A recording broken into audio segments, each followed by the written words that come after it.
Hi, I'm Captain Steve Brown, and if you're anything like me and you were younger, did you ever think that you should have been born in a different generation? I thought that. When I was in high school, I thought, man, I wish I'd have been born 200 years ago. And the reason is because I was obsessed with the mountain men. I mean, I made maybe C grades in high school, but when it came to hunting and fishing and the mountain men era, I was obsessed with it.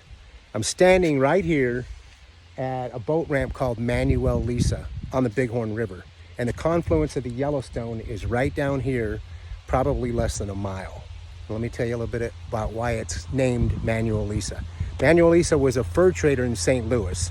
And when Lewis and Clark came back after the Corps of Discovery in 1806, the next spring, Manuel Lisa got a brigade of men and they paddled all the way up the Missouri River from St. Louis, hit the Yellowstone, and came all the way up here to the mouth of the Bighorn.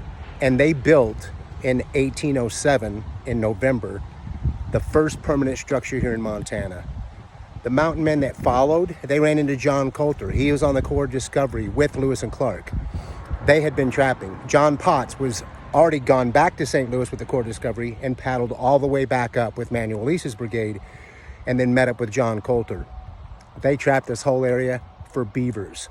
That was the main trade. That was what was being sent over to Europe, and they made beaver felt hats.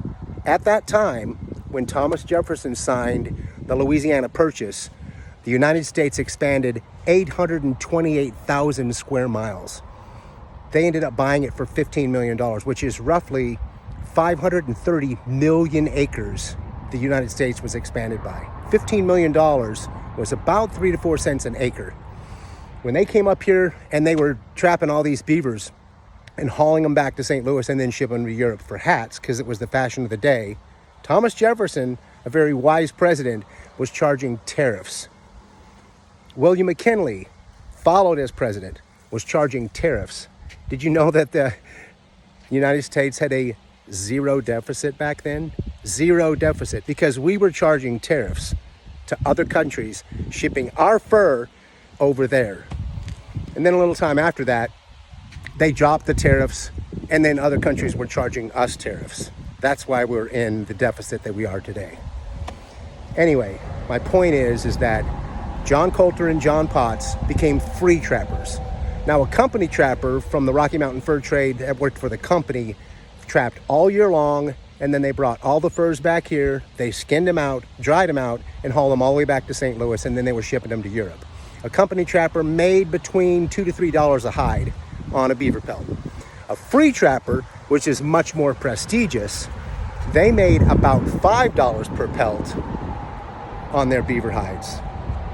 Those were the true mountain men. They were unbelievable. They ate meat. They ate beaver. They said back in the day, along with their journals, they said the beaver tail was like a delicacy.